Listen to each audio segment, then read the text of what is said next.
బుజ్జి బుజ్జి ఇగో పాలు విండికి వచ్చిన మరి కేంద్రానికి పోసేస్తావా?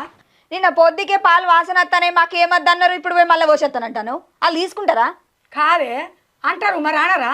మనం పొద్దుగాల విండి పొద్దుకి పోసేస్తావి, పాలు వాసన రావా? మనం ఏమైనా రోజు అసొంటి పాలు పోతాను అత్తమ్మ. నిన్న ఎందుకో పొద్దుగాల మనకు వీలు కాక పొద్దుకి పోసినాం.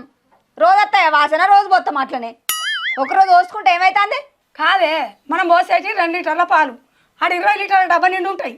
ఇవి పోతే అవి ఖరాబ్ కావా? నేను మాట అంటే వాడు అత్తమ్మ, నువ్వేమన్నా మంచిదే. నేను పోయి ఆడికి పోయి మరి ఏం చేస్తాను అనుకుంటున్నావు? ఇవన్నీ తాగుతావా? తాగు మరి. గన్ని పాలు నేనెందుకు తాగుతాత్తమ్మా? అయినా కేంద్రంలో పోయాలని ఏమన్నా రూల్ ఉందా? పాలు పట్టుకొని ఊళ్ళో అమ్ముదాము, మొత్తం మంది కొంటారు, ఎగబడతారు మాకు కావాలి మాకు కావాలని. ఇక నువ్వు లేచే వరకు 7 అయింది, పని చేసే వరకు 10 అయింది. నువ్వు వాళ్ళకి సాయికి పాలు ఎప్పుడు అందిస్తావు? నువ్వు చిల్లర ఎప్పుడు పోసేస్తావు?